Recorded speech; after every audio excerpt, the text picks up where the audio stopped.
la primera carta, la única carta a los filipenses, vamos a ver que Pablo produce una situación en la cual él puede aprovechar algo para la expansión del Evangelio. Cualquier carta típica del momento tenía un remitente, primero el remitente, luego el destinatario, luego la oración a las deidades y luego el motivo de la carta. Y Pablo va a cumplir con esto, pero lo va a modificar de tal manera que él utiliza este medio convencional de comunicación con un formato convencional y lo va a modificar para expresar verdades del Evangelio.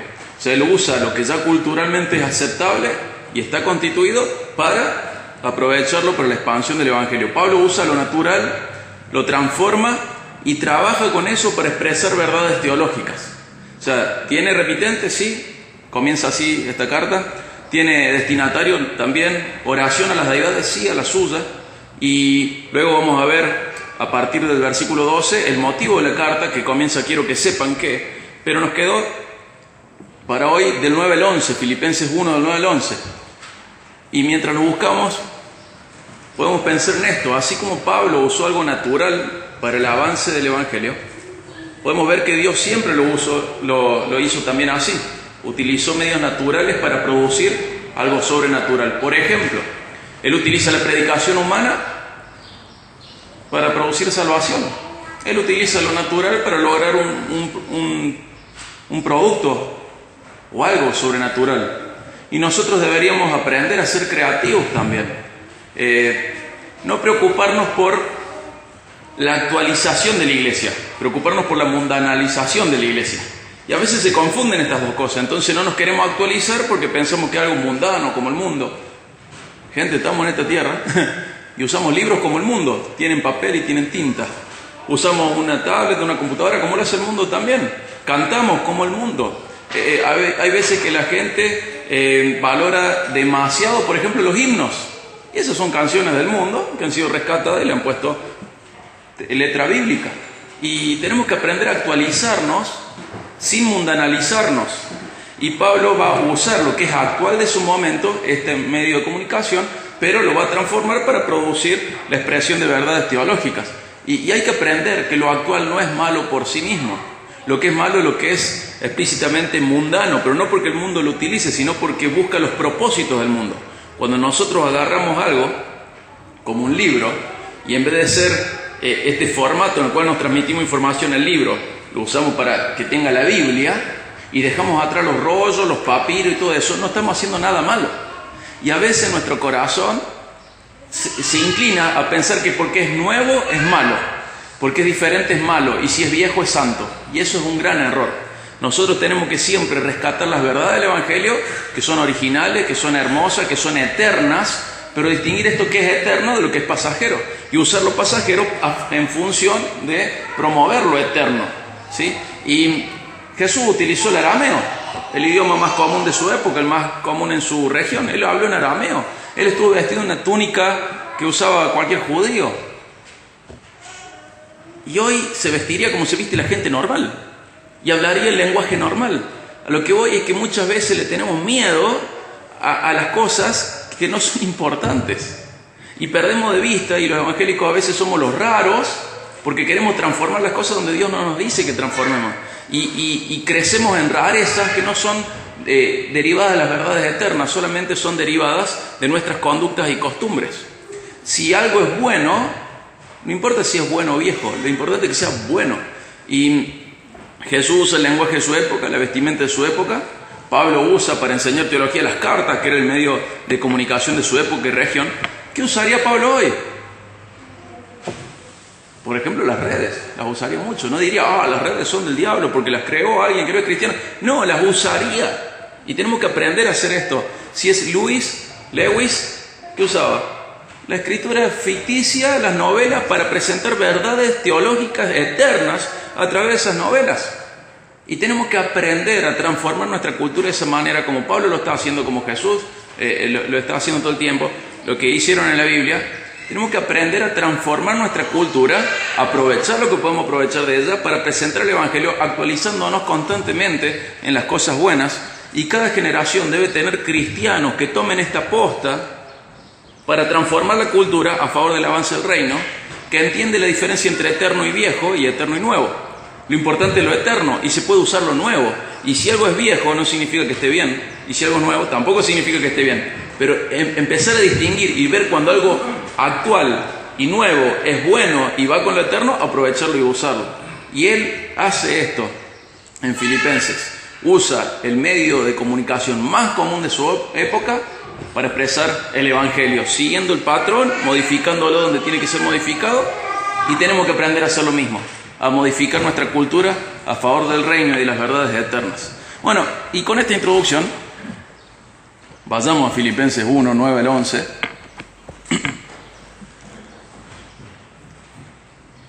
Dice, y esto pido en oración, que el amor de ustedes abunde aún más y más en conocimiento verdadero y en todo discernimiento, a fin de que escojan lo mejor, para que sean puros e irreprensibles para el día de Cristo, llenos del fruto de justicia, que es por medio de Jesucristo, para la gloria y alabanza de Dios. Y acá vemos cómo se divide la oración. Recordemos que del 3 al 8 teníamos el agradecimiento y ahora del 9 al 11 tenemos una petición de Pablo a Dios. ¿Por qué ora? Ora para que se confluyan tres factores: amor, conocimiento y discernimiento. Si esas tres cosas están, dice que se va a producir algo: escoger lo mejor. Y cuando se escoge lo mejor, la gente va a ser pura, irreprensible y lleno del fruto de justicia. Y todo esto le va a dar gloria a Dios. Ahí parafraseé lo que Pablo está diciendo. O sea, amor, conocimiento y discernimiento dan como resultado escoger lo mejor. Escoger lo mejor da como resultado crecer en pureza, en irreprensibilidad y crecer en llenura del fruto de justicia y de rectitud. Y todo esto da como resultado gloria y alabanza de Dios. Fíjense que es un párrafo que lo podemos diagramar fácilmente en la lógica. Amor, conocimiento y discernimiento igual escoger lo bueno, lo mejor. Escoger lo mejor te lleva a ser puro, irreprensible y lleno de fruto de justicia. Y todo esto te lleva a dar gloria y alabanza a Dios. Y acá Pablo intercede por crecimiento espiritual, por calidad como cristianos, para que Dios sea glorificado en ellos. Y los tres factores principales son amor. No nos vamos a basar tanto en el amor en este momento, pero sí ese amor que está relacionado a conocimiento y discernimiento. Entonces primero vamos a hablar del conocimiento. Pablo escribe muchas veces acerca del conocimiento religioso. En Romanos, en Efesios, en Colosenses, acá mismo en Filipenses. Pablo habla, por ejemplo, del conocimiento de Dios, o sea, conocimiento religioso de Dios.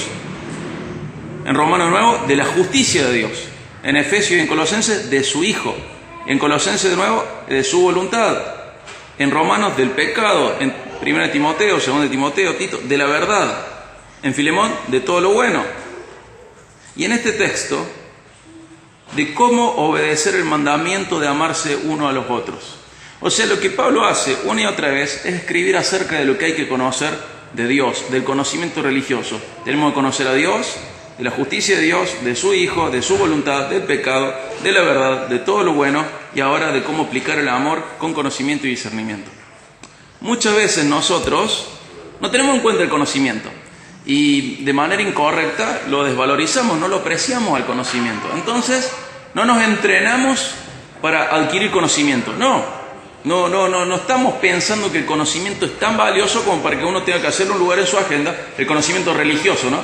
Y uno tenga que aprender estas cosas. Pero ¿qué pasa si no hay conocimiento? Acompáñenme a Oseas 4:6. Vamos a ver qué pasa cuando no hay conocimiento. Oseas 4:6.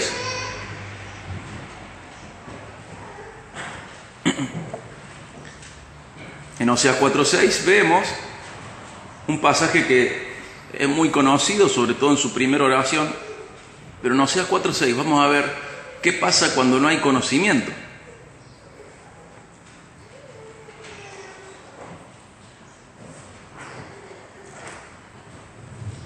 Ahí Dios dice: mi pueblo es destruido por falta de conocimiento. Por cuanto tú has rechazado el conocimiento, yo también te rechazaré para que no seas mi sacerdote. Como has olvidado la ley de tu Dios, yo también me olvidaré de tus hijos. Es muy duro. Nos convendrá adquirir conocimiento, por supuesto. Dice que cuando no hay conocimiento, el pueblo de Dios es destruido. En otra traducción dice muere por falta de conocimiento. Hermano, cuando usted desprecia el conocimiento, por no apreciarlo, no es que dice, ve el conocimiento y dice, no te quiero, sino que no le da un lugar en su vida. Cuando usted desprecia el conocimiento porque no lo aprecia, hay destrucción o muerte del pueblo de Dios. Hay condenación por parte de Dios. Dice que rechaza y que destituye. Dice, no vas a ser más mi sacerdote. O sea, mi pueblo perece o es destruido por falta de conocimiento. Vos no vas a ser mi sacerdote. Te rechazo. Y la última parte es terrible. Me olvidaré de tus hijos. Podemos pensar en hijos biológicos o hijos espirituales. Me inclino a pensar que son espirituales y dentro de los espirituales están los biológicos. Pero dice, vos despreciaste el conocimiento. Por eso te rechazo tu ministerio y me voy a olvidar de tus hijos. ¿Será importante el conocimiento? ¿Habrá problemas en general en la iglesia y en las iglesias por falta de conocimiento? ¿Cuántos hijos olvidados por Dios por culpa de padres que rechazan el conocimiento? ¿Cuánto pueblo muriendo, pereciendo, siendo destruido por falta de conocimiento? Y podemos pensar en ideas institucionales, decir, aquella iglesia, esta iglesia, cualquier iglesia, pero la iglesia está formada por gente. Esto pasa cuando cada persona individualmente decide rechazar el conocimiento.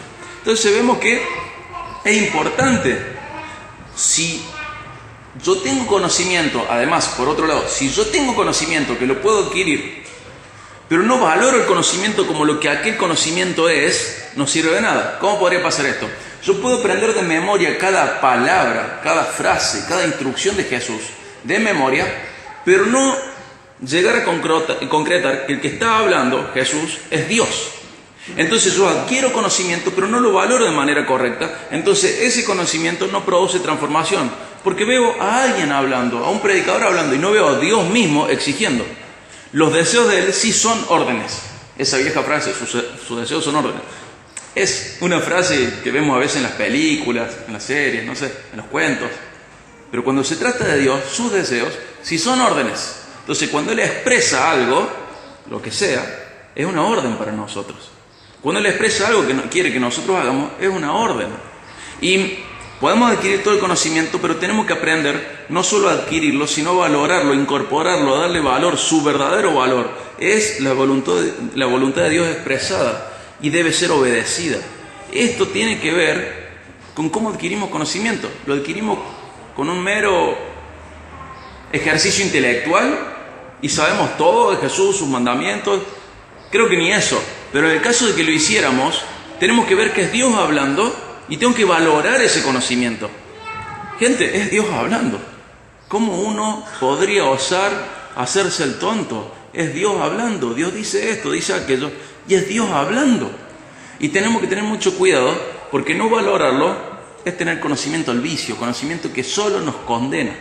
Lo que quiero enfatizar es que no tenemos que conformarnos con estudiar. Ese estudio tiene que llevarnos a obrar, nos tiene que transformar. Tiene que cambiar nuestra manera de pensar, nuestra manera de leer el mundo, nuestra manera de leer nuestras vidas. Cada área de nuestra vida, nuestro trabajo, nuestro matrimonio, nuestra paternidad, nuestra condición de hijo, nuestra condición de hermanos de la iglesia. Todo tiene que ser según su voluntad. Yo adquiero el conocimiento, pero yo tengo que buscar cómo expresar lo que ese conocimiento produce en mi vida. Y todo lo tenemos que hacer así. Porque es verdad que la mayoría del pueblo no adquiere conocimiento, pero es también verdad que la mayoría de los que adquieren conocimiento no lo valoran como si fuera Dios hablando, sino que lo valoran así como podríamos haber estudiado cualquier otra carrera o cualquier otra cosa. Entonces, aprender a valorarlo, darle valor, sus deseos, si son órdenes. Luego, en Filipenses 3:8, Pablo va a expresar que todo lo que el mundo considera como ganancia, él lo considera como pérdida, como basura y también como posiblemente estiércol, cuando lo compara con algo mucho más valioso, que es conocer a Cristo. O sea, por un lado está todo lo que el mundo ofrece. De ese lado de la balanza está todo lo que el mundo ofrece. Todo lo que el mundo considera como ganancia. Y cuando Pablo lo ve,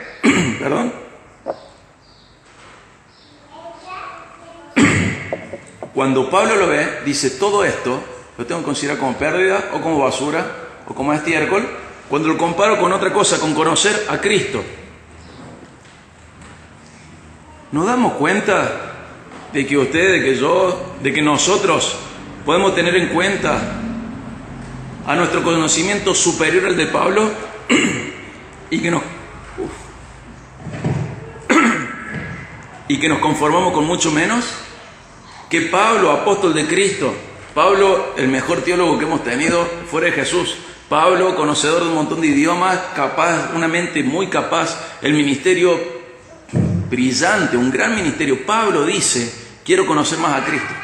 Todo lo que el mundo me da, lo veo como pérdida cuando lo comparo con conocer más a Cristo. Y nosotros por mucho menos decimos, conozco lo suficiente. Pablo, experimentando a Cristo de un montón de maneras, representándole, llevando su mensaje, compartiendo con él sus sufrimientos, dedicado a la expansión del reino, en una intimidad que para que él haya permanecido ante tantas adversidades, porque tiene una gran intimidad con Cristo. Pablo mismo dice, quiero conocer más a Cristo. Tenemos que tener mucho cuidado, porque sin darnos cuenta muchas veces nos creemos realizados en conocimiento y creemos que ya conocemos lo suficiente. Y este maestro de la ley, este gran cristiano, este fariseo convertido al cristianismo, fundador de iglesias, misionero, teólogo, apóstol de Cristo, dice, necesito conocerlo más, quiero conocerlo más. ¿Cómo puede ser que nosotros nos hayamos convencido de que ya lo conocemos suficiente al punto de que el conocimiento de Cristo lo estimamos como pérdida, por eso no le dedicamos tanto tiempo, porque lo que el mundo ofrece como ganancia nosotros lo consideramos igual? Entonces nuestra agenda está llena de lo que el mundo ofrece como ganancia.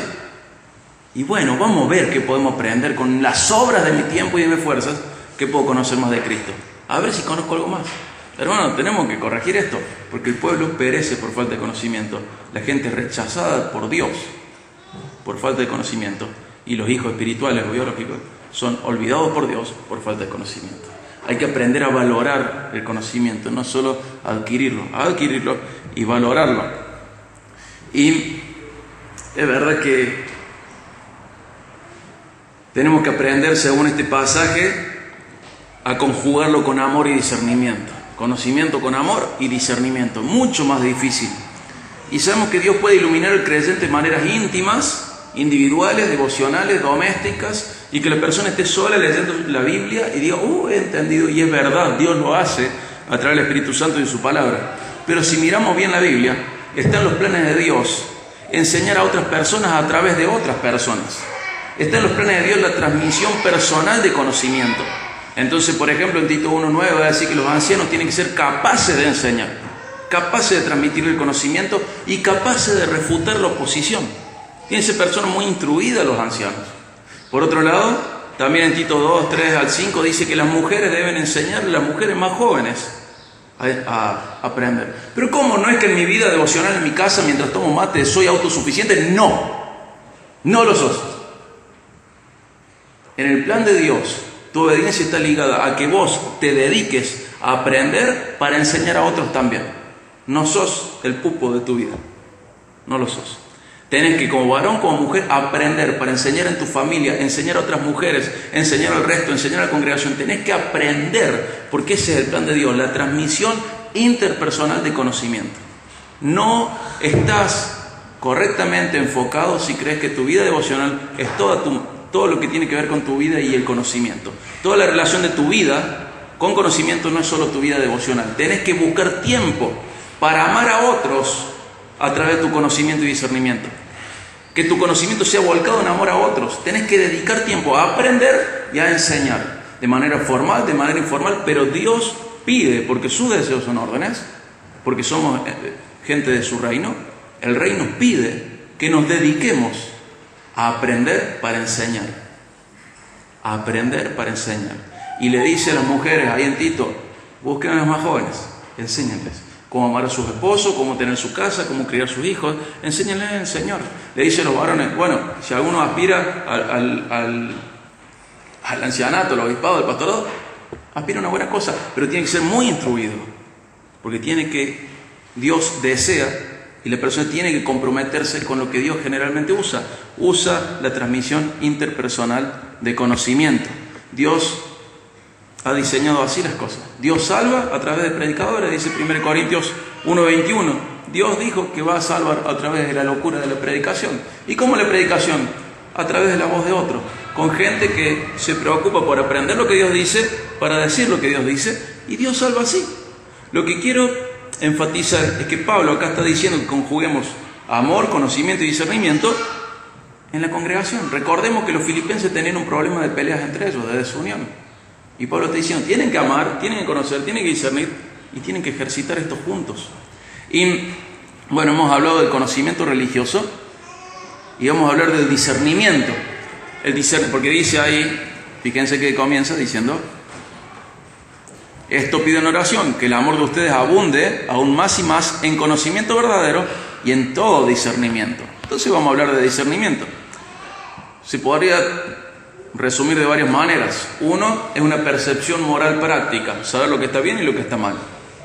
Otra es la habilidad de distinguir y elegir lo mejor según la voluntad de Dios en cada situación.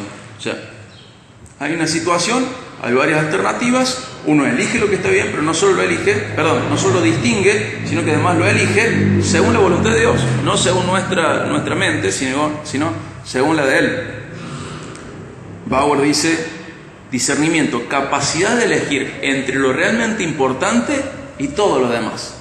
Y podemos quizá recordar una frase más famosa, la de Spurgeon, discernimiento no es saber entre lo bueno y lo malo, sino saber la diferencia entre lo bueno y lo casi bueno. Porque entre lo bueno y lo malo es fácil, pero entre lo bueno y lo casi bueno es mucho más difícil. Y ese es un discernimiento maduro. Entre lo mejor, lo más importante y el resto también es difícil. El discernimiento tiene que ver también con priorizar, con reconocer, con elegir y con priorizar. El discernimiento te lleva, cuando lo conjugas con el conocimiento y con la obediencia, a hacer lo que sabes que está bien. Y en la Biblia nosotros vemos que una y otra vez Dios les indica a lo largo de la Biblia a los sacerdotes su responsabilidad de distinguir entre dos cosas. Acompáñenme a Ezequiel 44, 23. Yo lo había dicho en Levítico 10, lo había dicho antes en Ezequiel mismo, y varias veces aparece esta expresión. Vamos a Ezequiel 44, 23 para ver qué se le pedía a los sacerdotes.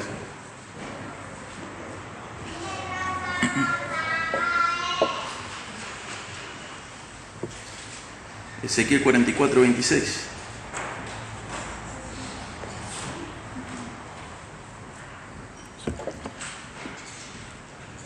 Ezequiel 44, 23, perdón. 44, 23. Dice estos deberes de los sacerdotes: enseñarán a mi pueblo a discernir entre lo sagrado y lo profano, y harán que ellos sepan distinguir entre lo inmundo y lo limpio. ¿Se da cuenta? Dice, no es que solo vos lo vas a aprender, sino que tenés que hacer ¿qué? Enseñarlo. Entre lo santo y lo profano, entre lo inmundo y lo limpio. Tenés que aprenderlo y tenés que enseñarlo. En Levítico decía entre lo santo y lo profano, entre lo inmundo y lo limpio, dice, para que enseñan. O sea, dice, en Levítico 10, 10 al 11, dice, aprendan a hacer distinción entre estas dos cosas, para que enseñen al pueblo a obedecer a Dios. Lo que hay que aprender es a distinguir entre lo santo y lo profano, entre lo inmundo y lo limpio, pero no solo aprender eso, aprender a enseñarlo. Y decir, bueno, pero esto era para los levitas, para los sacerdotes. Gente, somos el pueblo de sacerdotes. Somos los sacerdotes de Dios en la tierra. 1 Pedro 2.5 dice que somos el sacerdocio santo. 1 Pedro 2.9 dice que somos los sacerdotes del Rey. Hoy esta responsabilidad se nos ha conferido a nosotros. Tenemos que aprender a distinguir entre lo santo y lo profano, entre lo limpio y lo impuro, lo inmundo, pero no solo aprender a distinguir, aprender a enseñar estas cosas. Entonces Pablo escribe esta carta a los filipenses, y no solo a los pastores de los filipenses, no solo a los principales de los filipenses, a los líderes de los filipenses, sino a la iglesia, y le dice, conjuguen amor, conocimiento y discernimiento. Pero ¿cómo lo voy a conjugar? Enseñando a otros ese conocimiento y discernimiento por amor. Amándolos tanto como para preocuparme, para aprender a distinguir y enseñar a distinguir. Amando tanto a la congregación como para dedicar tiempo de mi vida a mis hermanos en Cristo, a mi familia espiritual, para enseñarles. De esa manera se conjuga, muchas gracias, de esa manera se conjugan estas cosas: amor, conocimiento y discernimiento. Y tenemos que aprender. Puede haber discernimiento sin conocimiento, muy pobre y muy básico. Pero generalmente sin conocimiento no hay discernimiento. Vamos a ver qué pasa cuando no hay conocimiento. Además de lo que vimos en Oseas, vamos a ver de qué manera no trae discernimiento la falta de conocimiento. ¿Sí? Falta de conocimiento, falta de discernimiento. Vamos a Efesios 4, 11 al 14. Y vamos a ver qué pasa cuando no hay discernimiento. O cómo se expresa esta falta de discernimiento que viene por falta de conocimiento. Efesios 4, 11 al 14.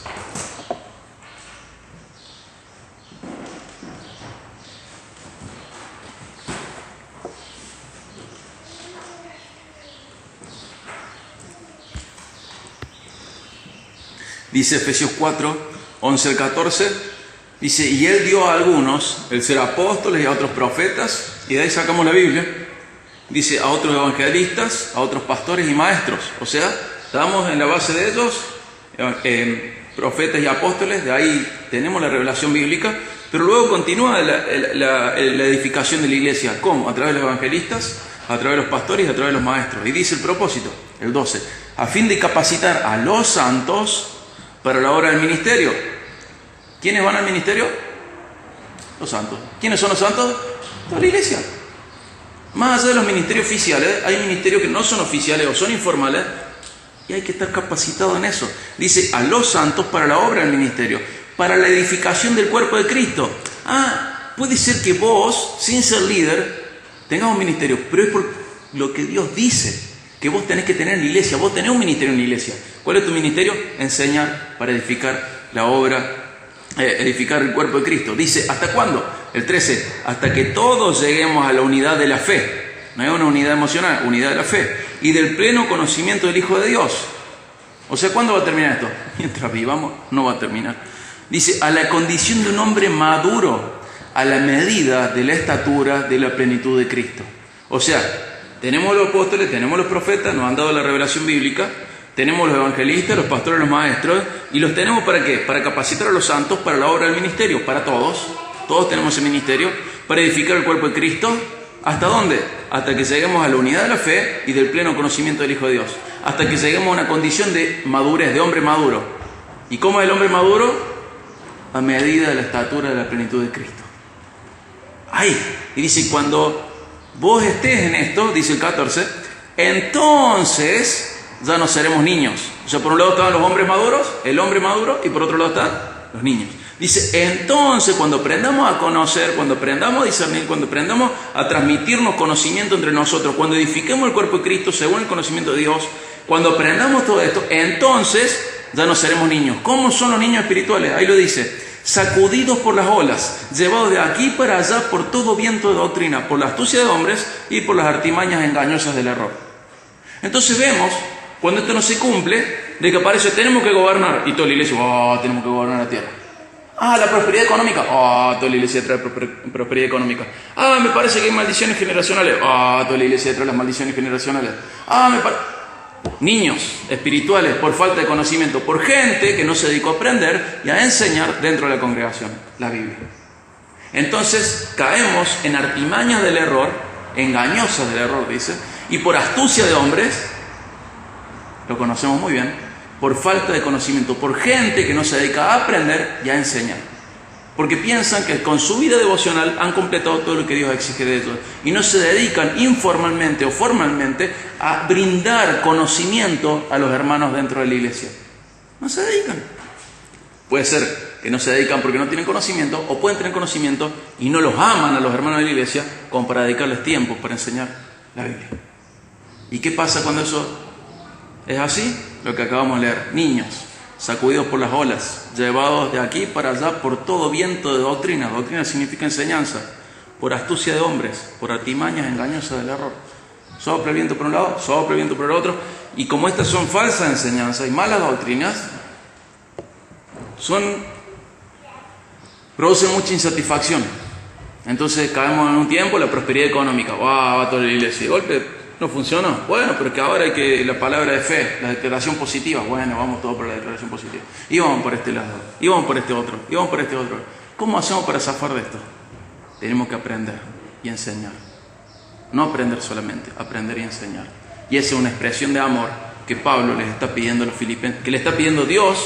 Pablo está pidiendo para que los filipenses entiendan. Pablo le está pidiendo a Dios para que los filipenses entiendan de que esto es una expresión de amor.